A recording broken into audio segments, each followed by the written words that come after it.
Everything old is new again. Fashion, hairstyles, the fixed gear bicycle, even organic vegetables have made a comeback in modern society, harking back to simpler times. And the same trend is taking the motorcycle industry by storm as well. And this is arguably the most iconic reinterpretation to date, the Ducati Scrambler. The Scrambler relaunched in Australia earlier this year as a reinterpretation of the original single-cylinder machine produced between 1962 and 1974. As with the original, the latest interpretation borrows different parts from within the Ducati catalogue, namely the engine from the 796 Monster. Not surprisingly, the Scrambler features stripped-down aesthetics with some hidden modern technology.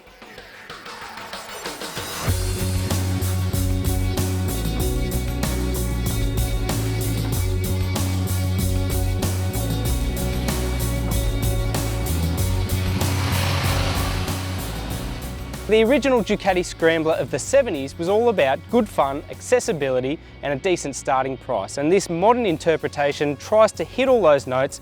It starts about $13,000 and the classic model that we're on at the moment is $14,990 plus on-road costs.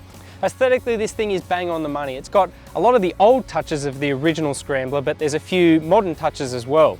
So for example, you've got aluminium front and rear guards, you've got the stitched seat, the teardrop accents on the tank, so the tank covers there, and also the spoked wheels. But in saying that, this thing still lives up to modern standards. There's an LED ring around the headlight, an LED tail light, a digital screen, and also ABS technology on the front brakes. So it's a pretty cohesive package overall. At the heart of the Scrambler is an 803cc V-twin engine that makes 55 kilowatts of power and 68 newton meters of torque, and is matched to a 6-speed transmission. The engine is air-cooled but features electronic fuel injection. In all, the Scrambler weighs 176 kilograms, making it fairly nimble out on the road.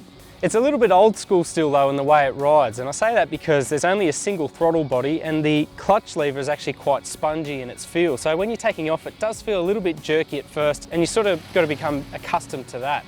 But otherwise, there's a nice linear spread of power. You've got 803 cc's there, so plenty of capacity, and the gear changes as well are quite smooth and not clunky in any way. It's a nice bike to gel with, but it's nowhere near up to the standard of the very latest Ducatis, like even the Monster, which has different riding modes, stability control, traction control, and all the modern functions. So you sort of miss out in that regard, but I think what this bike does is it makes up with it in character and everything else. For an air-cooled V-twin engine, this thing creates quite a bit of power. It's about 55 kilowatts, enough to get from 0 to 100 in about 3.5 seconds. And the best part is that it is an endearing little engine. It's got a nice note and it's got plenty of character as well. The first thing you notice when you do ride this thing is just how small it is. It's quite a cramped cockpit, even for someone my size, about 175 centimetres.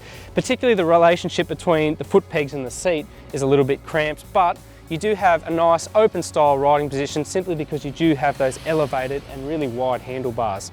The vision forward's really good. You've got plenty of side vision as well through the mirrors, and it's easy to navigate on in tight spaces. I find I've been using quite a lot of body manoeuvring, my knees and etc. To get through tight spaces, and yeah, it's quite an easy thing to get around on in city duties.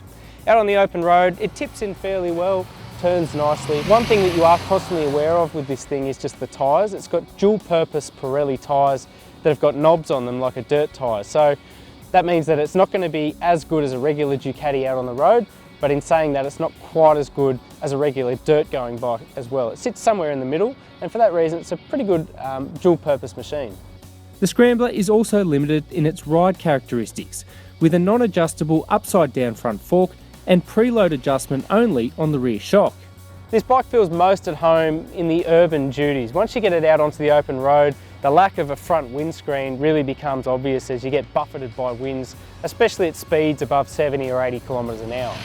One other bugbear has actually been the digital display. So Ducati's gone away from the traditional analog display and gone to a digital setup, but it probably doesn't display as many functions as you'd think it would. So you don't get a gear indicator, You don't get a fuel light or anything else. It's a pretty basic spread, and you sort of wonder if they've gone to the effort of putting in a digital display, well, why wouldn't they put all the other functions in there as well? But all the important figures are pretty easy to read.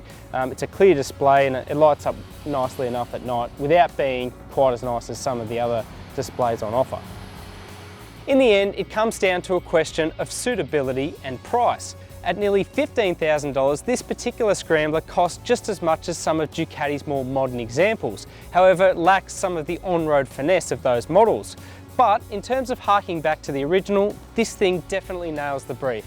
And for the right buyer, that's something you can't put a dollar figure on.